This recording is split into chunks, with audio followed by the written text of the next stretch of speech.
And for those of you from Japan, konnichiwa. We want to welcome you to this Q&A session, which Parker and I always do at the end of Dreamforce every year.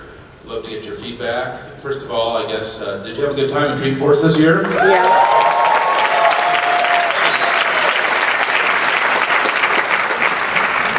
Oh, great. Well, we had a great time too, and it's been great to have you all here, and it's going to be great to have you go.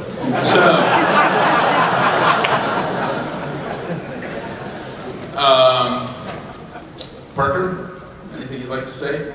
Did you have a good time? By the way, you were great at the keynote. Thank you.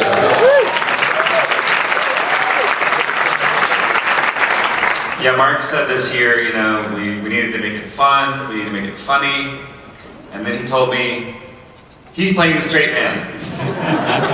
Somehow, you know, I get all the tough roles, but we always say this, I do think that this was the best Dreamforce ever. It was unbelievable. You know, and even with the rain, and you know, I just want to thank whoever was in the audience at Green Day, in the rain, in the ponchos, with the sound out, and sang for us. You guys are awesome. All right, well, Parker and I are here. We also have our full management team here as well, and we love to hear ourselves talk, and we can keep going for the whole session, but we have 58 minutes left, and what we want to do is open it up to you and get any questions that you have about what you've heard at the show, disappointments, excitements, things that you think we're doing well, things you think that we're doing not well. We always like to hear from Force.mom or other key constituents. Last time I was here, I got questions of... I think there's even a Twitter ID in it now for my shoes, which has been very interesting. Last one, these people started asking why I was moving to Portland, or when I was moving, because right. You made that joke. So at the end of this also, you may not know this, we're giving away $1 million. Oh, okay, right on. The people who are the finalists are in the second row. Wow. The judges are in the front row. And all the people... Well, all the finalists for the $1 million competition, I know that you're ready now for the finalists.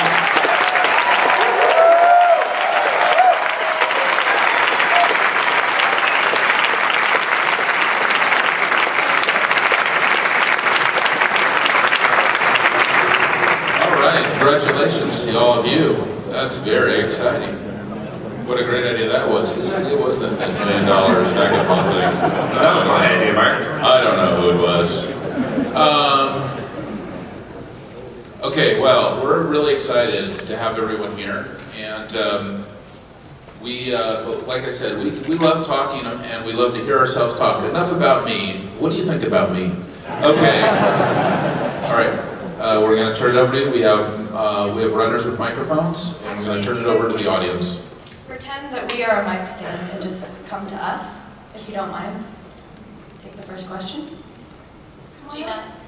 You have one? Okay. Hi, my name is Zachary Jeans. I have a company called Tourism Social Strategy. My question, Mark, is about Salesforce One. What's the genesis, the story behind it? Because you often have experiences that you have a revelation like, hey, this is it, let's go that way. Okay, well, thank you for that. I think that, you know, we definitely have been obsessed with the vision of moving Salesforce from where we were, which is, you know, when we started Salesforce, we basically said, wow, we looked at this amazing website, Amazon.com, what if it could do Salesforce automation functionality?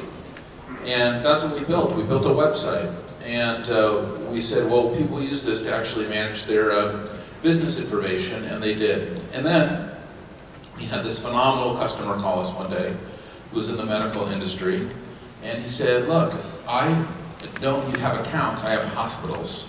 Why can the tab not say hospitals? And we said, well, there's a lot of reasons why that tab cannot say hospitals, because, you know, it would have to cascade through the whole application, through the documentation. It would really be super intricate and difficult. And he's like, he said, well, I don't really care. So, and Mark, I think that's what you said to me when I said, I'm not sure I want to do that. So we brought Parker in, and we also brought in another one of our co-founders. on birthday bowling off, and they really argued with me, we can't do this.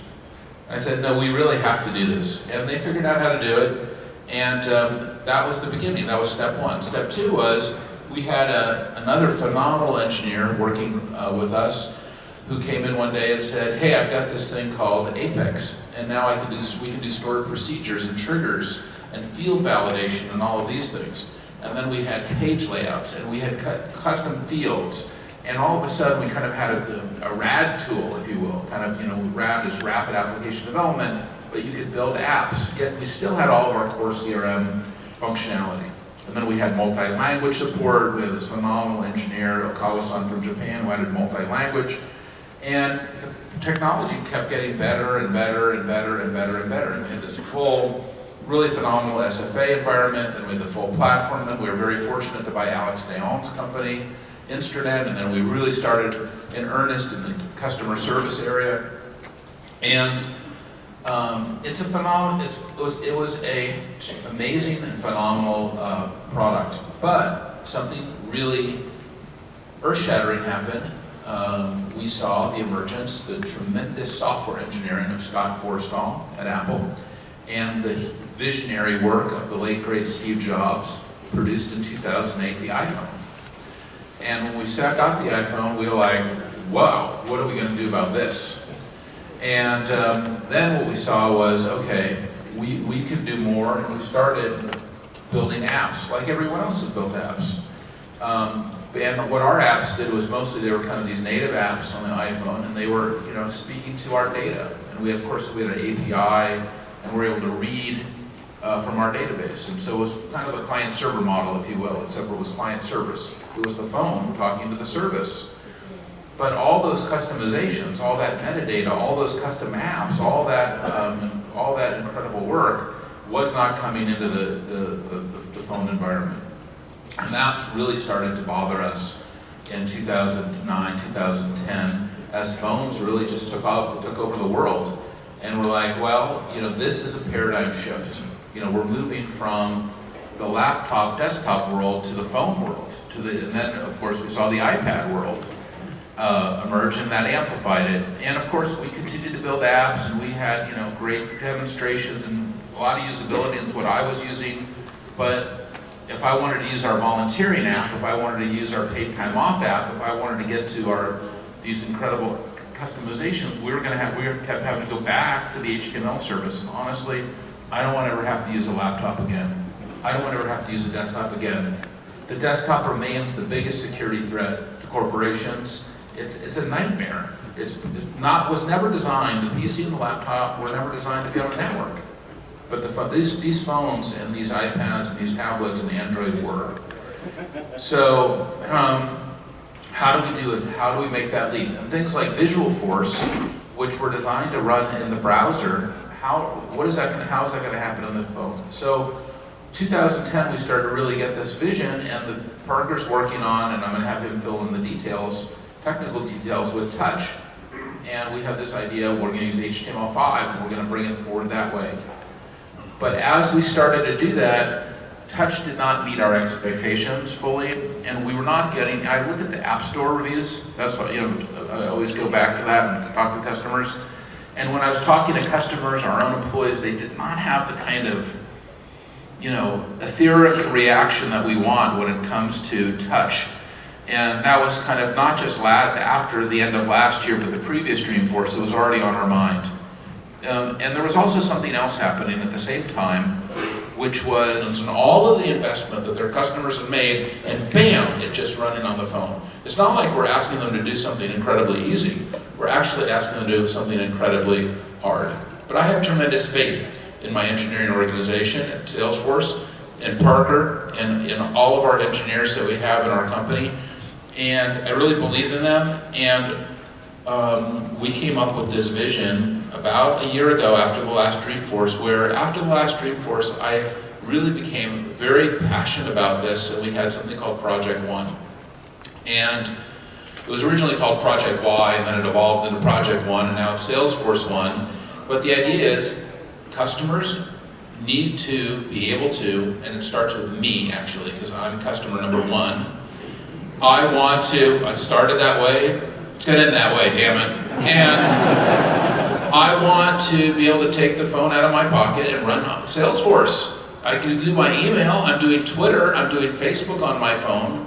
Why am I not able to run the whole company, do all my dashboards, all my analytics, all my custom, and any excuse that there's some reason we can't get Visualforce running on the phone, whatever, let's try to find out how are we going to make this happen.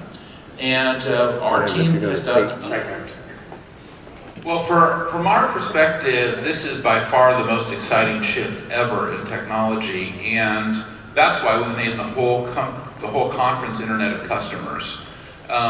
There's no doubt that this is amazing what's happening, and when you hear that marketers are going to spend more on technology than CIOs within 4 years, they're absolutely right. And the reason why that is because everything is becoming marketing. When I'm holding my toothbrush, or I'm in my bus stop, or I'm in the car, or I'm or I'm in my university, or all the things we talked about in the keynote, it's all marketing. And we are moving from kind of this era where marketing was this one-to-many relationship, and where we talk to consumers in this anonymous way, and now we're moving into this incredible new world where we're talking to customers, and we're moving into one-to-one relationships. And the most exciting, we've done 3 amazing things this year at Salesforce. One, we did Salesforce One. And you saw that at the conference too. We hired Keith Block right here in the front row, and we hired this phenomenal new Executive Vice President of Recruiting. And I just want to call out to him, I don't know if he's here, Mark Hurd, thank you. Because we really appreciate your ability to recruit Keith to Salesforce. And number 3, Exact Target. And we spent our $2.5 billion to build this incredible new marketing cloud that I believe will have this opportunity to transform consumers into customers, build a one-to-one relationship with your customers, create these customer journeys, and it is going to be the most exciting thing. I mean, the results that we've seen since we've bought Exact Target have been phenomenal. They just had a monster quarter, and you're absolutely right. This is going to be one of the most thrilling things all of us will witness in our careers. Yeah, so I was on a panel yesterday with some CIOs, and the CIO for the state of Colorado said something really interesting, which was, it's not about the CIO versus the CMO. And they're totally aligned, and this shift is not about, this is all internally focused to say it's the CMO or the CIO or whoever. Saying it's shifting to the CMO is really saying it's shifting to marketing, which is shifting to the customer. And it's about the customer. That's the message of this conference. And they were totally aligned. It just makes for good press to say, oh, all the money's leaving the CIO and going to the CMO. It's what's shifting in the market. And so I just think I think you can get it wrong, and CIOs can be threatened by this, but they shouldn't be. It's really a transformation of the industry.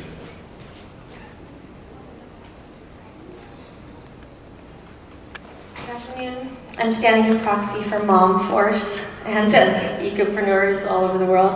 I'm 35, and it's good to know you were once 35 too. I'm the CEO of my little baby. It's called the Bliss Bar organization, and I'm a company that, while I'm teeny tiny, which I felt extra teeny tiny at the SMB because I walked up. I like those Bliss bars. You do? Oh yeah, yes. Rock on. Woo! I brought you some. I just have so much gratitude, and I have a testimony and I have some feedback, so I'm going to talk fast. My gratitude piece, we're going to celebrate our 1-year anniversary as a Salesforce Group Edition customer in February, Valentine's Day. And at the same time, it has not been a perfectly smooth road. I did not go to business school. I almost cried when Marissa Meyer said she didn't either. I was like, yay, there's hope. What I've realized being a Dreamforce virgin is that I'm definitely in over my head, and yet I'm totally committed to being a Salesforce lifetime customer. I haven't understood a lot of the terms you guys have said. I vote for a Salesforce glossary of business terms and a little definition here and there. And I did have a sparkly, amazing, blissful sales manager leave my company recently. and she actually refused to use Salesforce. And I know the fault was mine. I didn't put in the hours to learn the implementation that was already available. And it was pretty hard because I had like a big, oh, this is what failure looks like. Because I haven't fully stepped up yet to embody that leadership that's been so beautifully illustrated here at the conference. And yet, I know that I'm growing a multi-billion-dollar chocolate company. I want to be the next Cliff Bar. And I know I can do it. And we're also committed to funding single mothers and children's homes. And we're starting the first one where the company is based in Ashland, Oregon. So I know I can do it. I know Salesforce is key to having a solid foundation. The day of client data and customer orders on Post-its is over. Hallelujah. But I would love to see like an implementation wizard, or to offer the Bliss Bar to be your teeny business guinea pig, and maybe I could be your featured female entrepreneur next year that like really did it. So I just wanted to say I love what you guys are doing. You're all so brilliant, so smart, inspiring, and just think of us as temporarily small business, and maybe give a little leg up to those ecopreneurs that. Well, you're articulating, I think, really a need. First of all, give her a hand for that.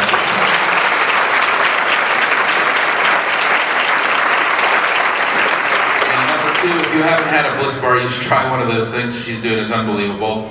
I love her integrated philanthropy model. I know because I've had the product. She probably doesn't even know that. Number three, how many people in this room, put up your hands, will meet with her afterwards to go give her some help and support on her implementation? Anybody here want to help her out? Okay, so we got a few, got a little team put together for you.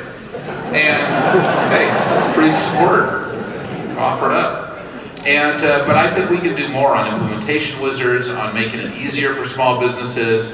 We have a lot of this now put together. It got deprioritized this year because of Salesforce One. It's back on the docket, and Kendall One right here.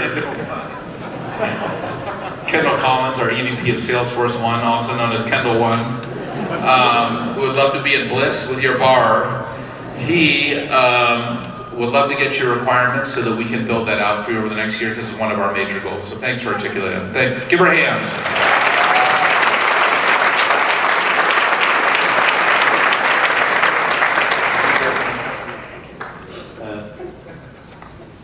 Joe, do you not eat those Bliss Bars? The hackathon guys, they're probably the hackathon people probably would like a Bliss Bar. Yeah, hi Mark. My name is Surya Kuchmanchi. I run a Joe, company. they're nodding their heads up and down. They're like getting ready to pass out from over hacking.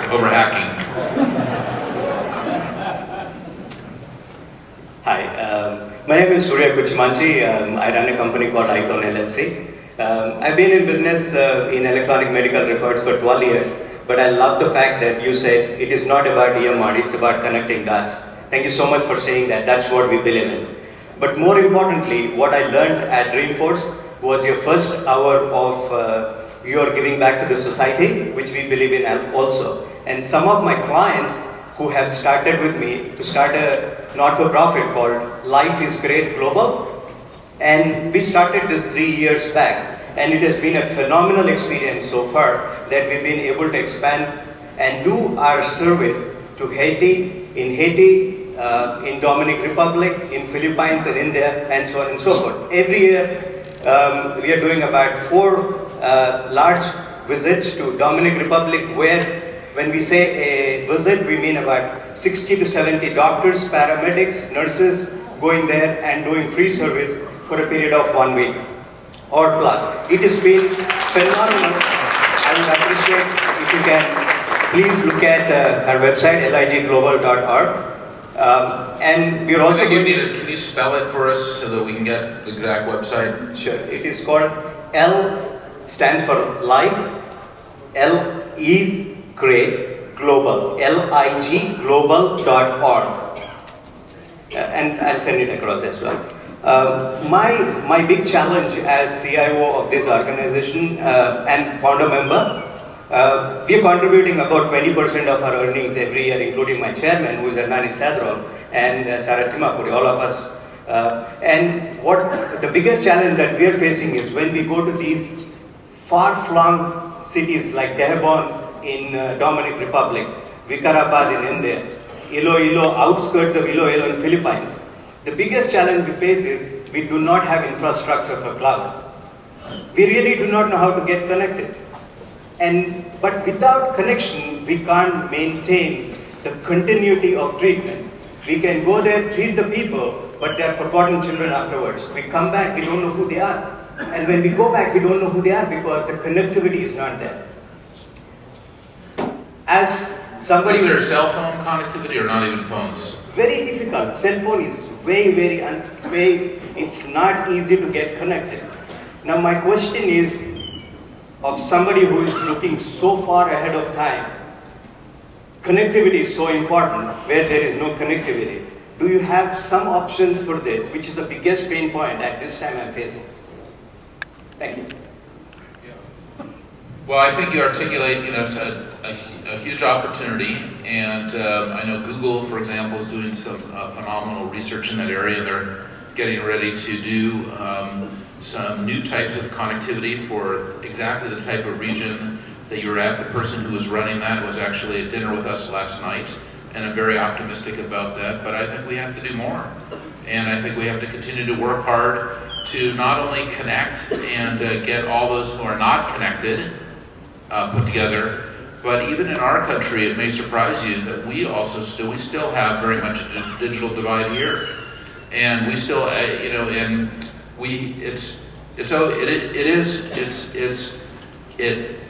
it's absolutely critical that we solve your need and also keep the eye on the ball at home as well, because what you said was connectivity is critical to the future for all of us, and we all need to have more of it. So I agree with you. Thank you for that.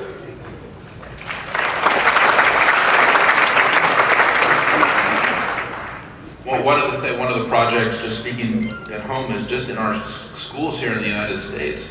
The amount of bandwidth that we have is really limited. And one of the incredible NGOs here in San Francisco that I've been so impressed is Education Superhighway. And if you haven't taken a look at what Evan Marwell is doing, I highly recommend it because it's a phenomenal work and a huge opportunity for our government to step up and the FCC to do some new things with E-rate that I hope that they get their act together and do. So please take a look at that, the Education Superhighway folks. Hi Mark, my name is Esteban Dosa. I work for a tiny company, Aviato, and we help NGOs to develop custom solutions to help them volunteer management and so forth. You mentioned, and it's obvious from all the Dreamforces that I've been, how fast is the company moving and how great are the products that you are pushing. But I see it, and this is a criticism, that when an NGO invests heavily on sites, custom portals, and suddenly, you come up with Salesforce One or community portals. I mean, it's like there's no further information for sites or community or custom portals, and there is no new licenses for authenticated websites on new organizations that want to implement this solution. So, is there any way to communicate better what is going to be the roadmap for those kind of products, or if there is a better way to help us migrate the customers into that because it seems that we are always investing into help them to keep up with the new technology. Thank you. So I think that what you're asking is something completely straightforward and really valid, which is when we end-of-life technology, a feature or a product, it's extremely painful for our commercial customers, for us, but especially for our nonprofits and NGOs. And I think that's what you just said. That all of a sudden, when there's a product or a piece of technology that we're evolving or going forward, like we have a new portal infrastructure built on communities, but you're on the previous portal infrastructure, and how are you going to make that leap with the limited resources that you have in your budget? Those are things we have to work on together, not just if you're a nonprofit or an NGO, but also if you're a commercial customer, because we're committed to the success of our customers, not just you, but every single customer that we have, and we don't want anyone to ever feel like we're put them into a difficult situation like that We've done a great job over the last 15 years to not alienate or isolate folks as we've end-of-life technology. And the answer to your question really is a conversation that you need to have with Suzanne, that you need to have with me, so that we can satisfy you and help you, because that is why we have the foundation. That is why. So that you do not have to suffer. And Parker, why did you do this to him?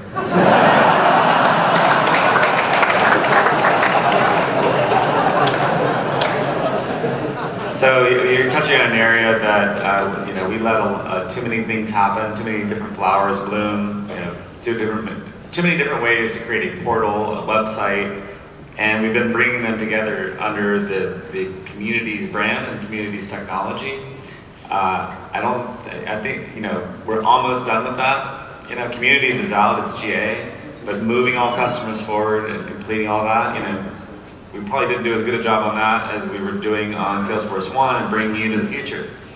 And I'm sorry for that, but we can make it happen, and we'll fix it for you.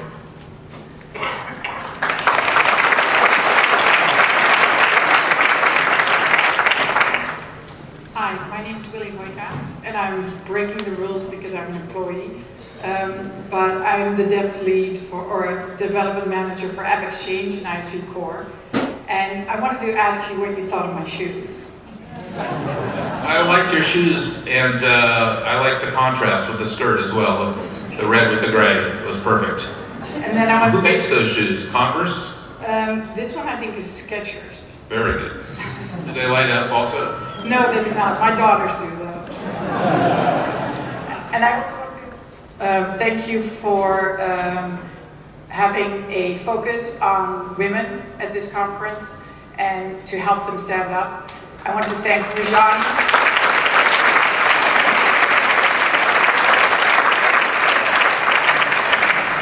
Within R&D, we have the Women in Technology group that Rajani sponsors, and that when I joined as a remote employee, that was my lifeline.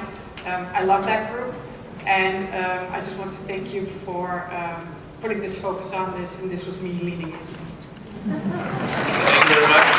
I do think we had some great speakers actually here the last couple of days, inspiring. Yeah. Katrina Culver was amazing. Meg Whitman was amazing. Marissa Meyerwa I thought was amazing. Sheryl Sandberg was amazing. So I think we were very fortunate. And you're amazing. But we do have Suzanne DeBianca is amazing. But we need to do more. And at Salesforce, we're a great example of a company that needs to do more. And it's really my way to create change in my own organization. So it was actually quite selfish, because I'm educated on, this is my opportunity to educate all of my employees and everyone in the company on something that we want to do strategically at Salesforce. I think in Salesforce it actually happens more than I've seen it happen in other companies. Like I have a great mentor, Leila Seka, and she helps me not be fearful. She kicks my ass when it needs kicking. So I like it here. She's one of our great executives, and she needs to rise up and take my job. So that'd be awesome, because I think she's the definition of a strong woman. yes.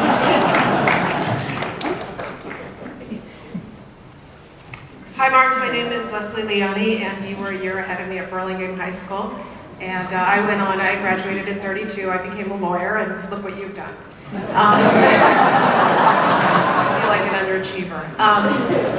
Anyway, the last year or so I've been checking into technology. I had the opportunity to enter your hackathon. I had a great time there. We developed an app that has to do That's damn good for a lawyer, by the way. Thank you. We developed an app that helps employees stay healthy. And thanks for giving us the opportunity to enter in this. And the 1 million prize is great, but 2 million next year, what do you think? I don't want to pre-release the Salesforce 2 brand name, though, at this point. Thank you.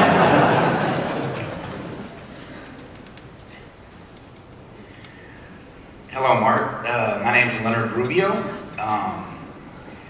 As with many nonprofits, we're always looking for money. And so I just want to say thank you for everything that I've heard about you doing with medical education, just continually giving. The nonprofit I happen to be a part of, we're in a very tough market. It's hard to find money for prisoners. We're the Prison University Project. We have the largest on-site college program in the United States, serve 300 men at San Quentin. And I'm just honored with everything that you're doing. This is my first time at Dreamforce. I'm new to using Salesforce, and I'm just grateful for everything that's going on. And one of the things that I wanted to put out there as a challenge, not just to Salesforce, but to other people in the room, is to consider the training opportunities for people that are coming home. I mean, I'm kind of the elephant in the room in that I was incarcerated for 23 years. I'm an alum of the program, but I'm also one of the success stories. Thank you. Great story. Congratulations. Raise your hand if you want to help them. Raise your hand if you can see them. All right, we have some people lined up to help you. We'll meet you at the end of the meeting. Those folks can meet with you, but that's a great thing. And doing educational programs like that in difficult situations is God's work, so great job. Hi, my name is James Symes. We're in a company called 21st Century Education. We're focused on the Common Core State Standards, which is a new opportunity in the U.S. education system. And being at Salesforce, we've looked at some of the tools, processes that are, we'd like to figure out, is the foundation or whom in the foundation could really help direct America as it takes a new direction to leverage a bunch of requirements that this organization like Salesforce or Tools seems like a great match to help blend what are new requirements for teaching and what are great sales processes. And I don't know if the foundation is the right partner, but we'd like to look at how could Salesforce and its platforms help redefine education and entrepreneurship as well as philanthropy the way you've defined it with your organization. The foundation is absolutely the right place to start, and then they can connect you maybe with other NPOs or NGOs that are doing similar things that they're already connected with. I think, by the way, isn't it cool how many of the questions are NPOs and NGOs and nonprofits? I think it's awesome. If you raise your hand if you're a commercial customer, though, a very shy group of commercial customers. How many of you are with nonprofits and NGOs? Raise your hand. More aggressive group, but minority. Interesting. Awesome. Yeah, good afternoon. My name is Gigi Rapadas. I'm a CIO of Ayala Corporation in the Philippines, a customer. And I just wanted to say, as a Filipino, I'm extending my countrymen's gratitude to everything that Salesforce, Happy Hearts Fund, Chopra Foundation, everybody here has been doing for the typhoon victims in my country and everything else that you will do. Thank you.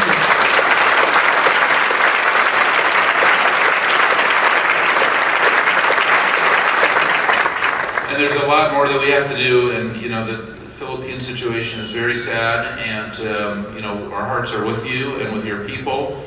And how many people here want to go and help her and her organization in the Philippines? And we'll connect with you also at the end, so that group can come and find you. And but there's more that we need to do. And natural disasters like this are very tough situations, and especially that one's been heartbreaking. So thank you for sharing your story.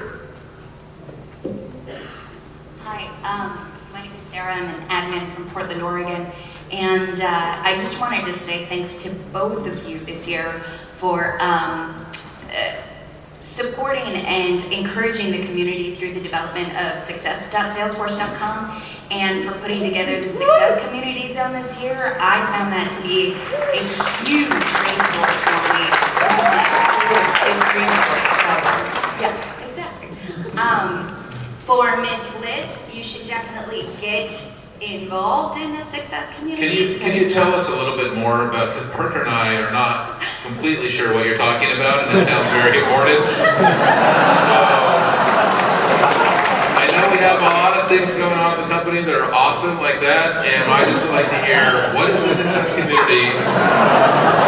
What happened here that you're so excited about? I know. What is going on here? Because we want to share the joy. It's like this secret side project that y'all weren't supposed to push because of Salesforce One. I know that was the priority for this year. Really? You want me to explain this? So the success.salesforce.com is the new platform for the community. So it's a combination of ideas, answers, and then the power of the Dreamforce organization that's been such a huge resource over the last, 3 years? It's all combined into the same thing. So for end users like myself, who don't have developers, who don't have a whole staff to help me out, I could go there and get excellent work. So if you're not involved, definitely get plugged in. But the Success Community Zone that they held this year was also a really great resource to get that one-on-one interaction, to meet some of those people that you see there, and then also to get questions answered without feeling overwhelmed or intimidated. So thanks for supporting that, even if you weren't supposed to. That's awesome. That's really great job to our team who's done that work. Have you been working on that? Great job, Parker.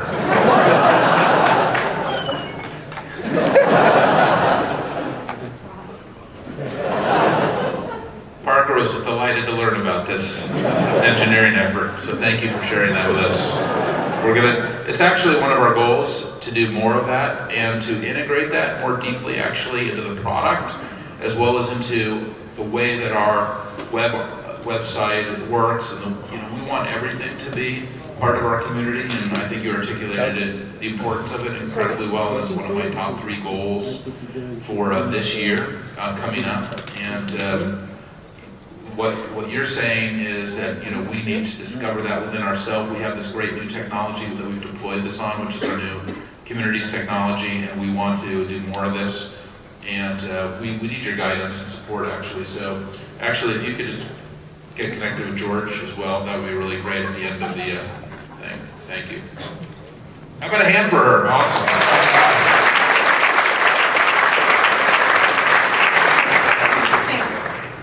I can't believe no one's singing feelings.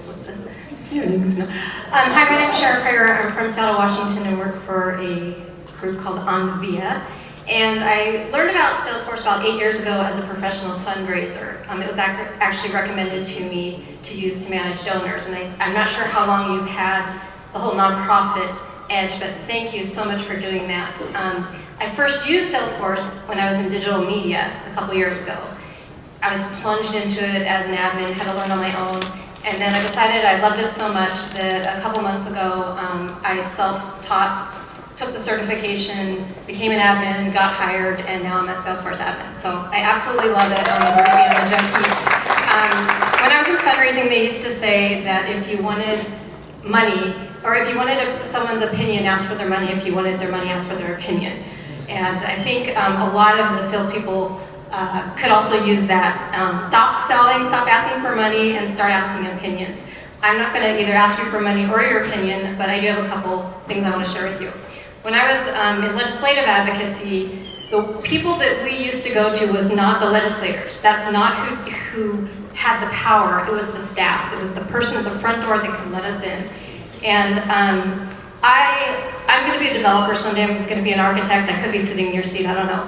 But I think that admins need so much more support. And one thing that we're doing at our company is we're splitting up our sales team. And this is no offense to my absolutely wonderful salesperson who's about to have a baby. And I'd say your name, but I don't want to embarrass you, Torl. But I think Salesforce should start adopting a 2-tier kind of sales, and then someone that actually works with the admins. My thing to you is that I lost Salesforce when I was in digital media. I actually left a year later. We had taken it to 5 states. I was the one that initiated it. But because they didn't have the support and I didn't have the support, McClatchy, which is a very large company that owns a lot of media, is no longer using Salesforce. And I could cry because I love Salesforce. I love it. And the development's great. All these things you're creating are great. But how many admins are here? I really want to know how many admins. Okay, well, first of all, you need to get more admins here. We are the ones that are going to sell this product to our companies. We're the ones that are going to make users adopt it. We're the ones that are really going to be able to triple, quadruple, 10 times the money and the benefits of nonprofits that you guys are doing.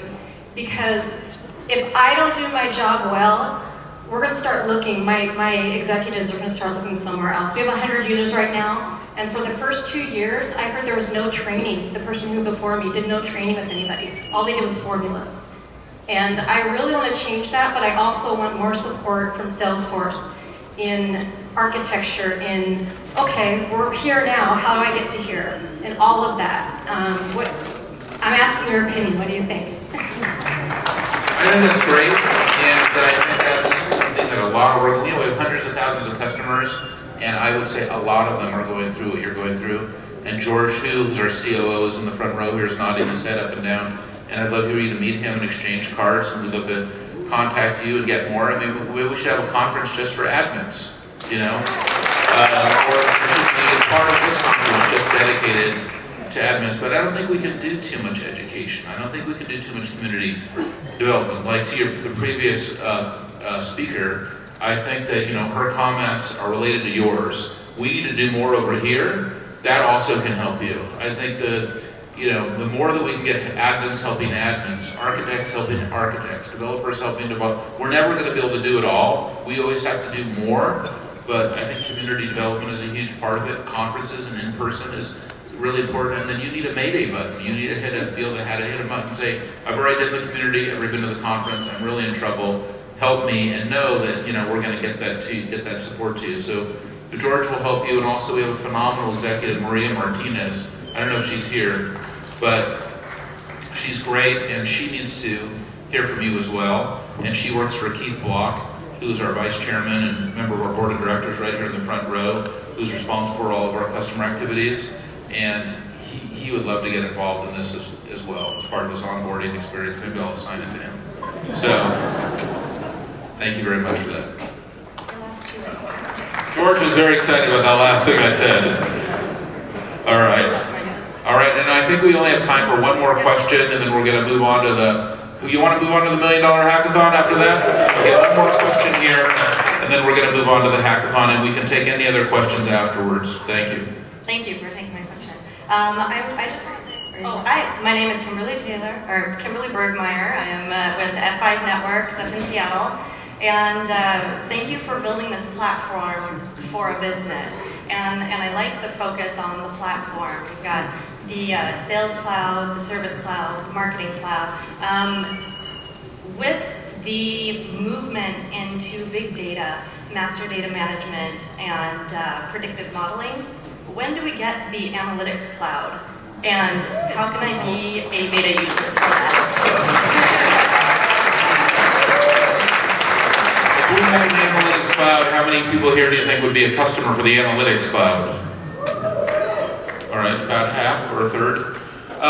It's definitely something that we're looking at, actually. And, you know, we do a lot of analytics, as you know, because you use the dashboarding functionality, reporting functionality.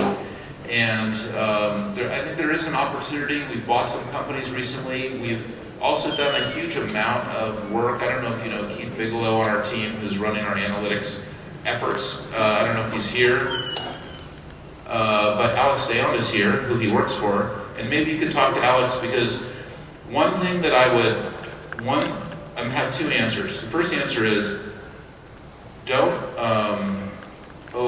underestimate what we've done in the last year in dashboards and reporting and analytics and the development in that area, because it's been pretty awesome. And if you've been through any of the sessions on that here, I'm sure that customers will tell you our team has really killed it this year in that area, taking our course to a new level.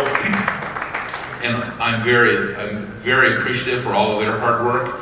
And then number two is, you know, I have heard this at the show several times, and it's something that we're going to look at, which is, should we be looking more aggressively at analytics to take it to a step further, data warehousing and these kinds of things, at the kinds of ease of use and cost and delivery models that we're excellent at. So any feedback you have on that would be great. And Alex Deon, right, can help you. Thank you for that question. Okay, well now it's time to move to the hackathon. And all I know is I'm not running that. So what happens here, Parker? I believe we cue the video. All right, thank you very much, everybody.